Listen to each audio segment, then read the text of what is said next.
Nah, last question nih, apakah semua anak berkebutuhan khusus itu membutuhkan intervensi dini? Oke. Saya kasih contoh aja kayaknya ya, Anti. Di Prime pernah ada siswa yang autis. Dia level 3 autisnya, kan autis itu ada 3 level. Level pertama, level kedua, level ketiga gitu ya. Nanti kita bahas apa level-levelnya nanti di pertemuan berikutnya ya, Anti ya. Secara simpel dia level 3. Nah, level 3 itu adalah level anak autis yang paling banyak memerlukan bantuan, intinya gitu ya. Level pertama itu yang paling rendah lah memerlukan bantuannya gitu ya. Nah, si A itu masuk ke Prime di level 3. Tapi karena dia masuknya di usia yang lebih muda gitu ya, dia masuknya di usia 3 tahun, dibantu lebih cepat gitu ya. Jadi si A ini setelah melalui 3 tahun di Prime seolah-olah terlihatnya gitu ya seperti autis level 1 gitu. Sebaliknya si B dia autis level 1. Tapi masuk ke Prime umur 7 tahun. Pas masuk SD baru sibuk nyari sekolah inklusi gitu ya. Masuk ke Prime 7 tahun. Level 1 nih, Anti ya. Tapi karena tidak dilakukan intervensi dini gitu ya, jadi kelihatannya seperti level 3 gitu. Nah, jadi apakah semua anak berkebutuhan khusus perlu intervensi dini? Jawabannya iya. Jadi semakin cepat dia dibantu, semakin banyak yang bisa kita lakukan untuk memandirikan si anak itu gitu. Untuk memberikan pertolongan kepada si anak itu, mendekatkan gapnya supaya jangan terlalu jauh gitu ya. Memberikan kemampuan dasar atau life skill gitu. Kalau di kita namanya practical life gitu ya. Supaya dia bisa masuk ke jenjang pendidikan formal gitu. Jadi pentingnya intervensi dini itu ke situ. Memang tidak semua ABK gitu, tidak semua jenis ABK tadi bisa dideteksi dini. Kayak tadi kan kayak ADHD dengan disleksia kan tidak bisa awalnya gitu. Kecuali misalnya sebetulnya disleksia bisa sih awal, tapi kan jarang-jarang orang yang sudah bisa tahu bahwa anaknya tidak bisa membaca di umur 3 tahun misalnya. Jadi nganggapnya ya emang anak 3 tahun mah nggak bisa belum baca, waktunya gitu ya. Belum waktunya gitu. Padahal sudah bisa deteksi dengan misalnya dia selalu ketukar kanan kiri gitu ya. Terus dia nggak ngerti konsep atas bawah gitu, dia selalu bingung dengan direction misalnya gitu ya. Dengan bentuk gitu, menyocokkan puzzle pun dia agak lama misalnya kayak gitu. Sebetulnya bisa, cumanya yang paling bisa kelihatan itu ketika baca gitu ya. Dan biasanya usia baca itu usia 5 tahun. Jadi untuk anak-anak tertentu yang memang tidak bisa dideteksi awal gitu ya, ya berarti kepentingan intervensi dininya ketika sudah mulai kelihatan gitu. Misalnya ya itu diagnosis itu pas baca ya, berarti cepet-cepet dong ketika udah di diagnosis disleksia, ya jangan nyari sekolah yang biasa gitu ya, jangan dimasukkan ke, mohon maaf, jangan dimasukkan ke SD negeri misalnya gitu ya, yang nanti gurunya juga tidak ada kemampuan untuk mengajarkan dengan cara apa gitu, ini bingung gitu ya, ngajarin bacanya dengan cara gimana ke anak disleksia gitu.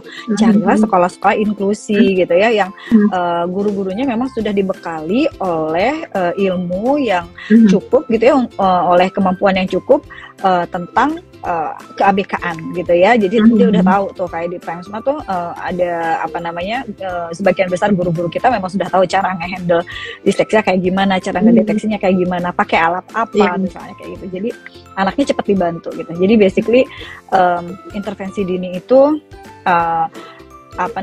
bantuan pertama dari kita sebagai orang tua kepada anak gitu ya, untuk memastikan anak kita bisa hidup mandiri gitu kan, kualitas hidupnya lebih baik gitu kan, dan memperbesar peluang anaknya untuk bisa masuk ke jenjang pendidikan formal. Nah itu.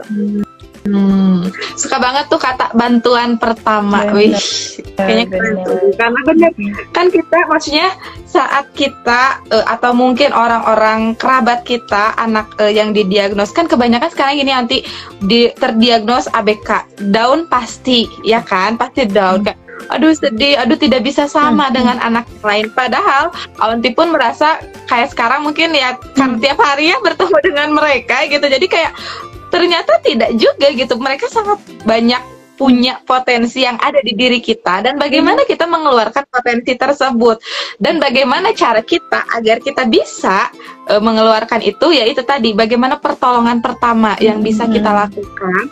Salah satunya adalah dengan tadi mengintervensi dini bagi anak-anak berkebutuhan khusus itu. Nah, seru banget, Aunty Dewi. Aku juga jadi tercerahkan. Apakah di sini Aunty Gian pada tercerahkan juga nih? Kenapa? Yang tadi tentang kalau hari ini kan minggu ini kita bicara tentang intervensi dini ya kan. Tadi yang kalau tiba-tiba kita sebagai orang tua tiba-tiba dapat diagnos anaknya berkebutuhan khusus gitu kan. Tadi Aunty Gian mention pasti ada periode down-nya dong gitu ya. Ada periode denial gitu. Enggak itu bukan, kayaknya bukan deh gitu kan. Ada periode denial-nya gitu. Nah ini kayaknya akan jadi bahan diskusi kita di minggu depan, karena sebelum kita masuk ke intervensi dini, mau ngapain nih, harus apa yang dilakukan gitu. Yang paling penting ada acceptance. Kita harus nerima dulu gitu ya. Nah, gimana cara acceptance, apa yang harus kita persiapkan, dan bagaimana cara bangkit dari keterpurukan diagnos gitu ya. Itu akan kita akan kita diskusikan di minggu depan ya, Aunty ya. Wah, seru banget tuh. Jadi ayo ajakin siapa nih teman-temannya, ajakin keluarganya. Pokoknya wah, di sini ilmu bermanfaat di malam yang indah ini. Gitu. Minggu depan seru banget tuh kayaknya pembahasannya tentang penerimaan gitu ya. Bagaimana kita menerima, karena gimana kita mau nolong ya Aunty kalau kitanya juga belum bisa menerima itu gitu. Nah, so untuk tadi boleh minggu depan pasti temanya akan lebih seru lagi. Oke, Aunty Dewi terima kasih banyak untuk waktunya nih.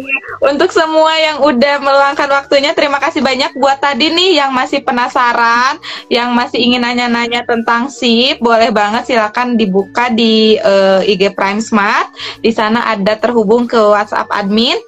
Boleh, kalau mau nanya-nanya mah gratis ya, nggak bayar. Sok mau nanya apa di situ boleh. Ayo tanya adminnya ditanya.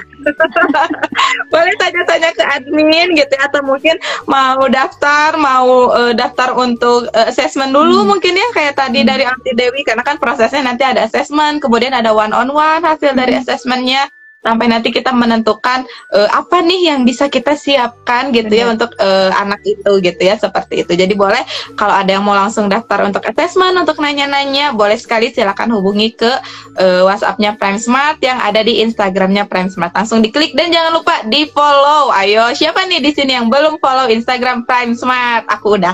Dewi udah belum? Udah dong. Follow gitu ya. Jangan lupa di-follow.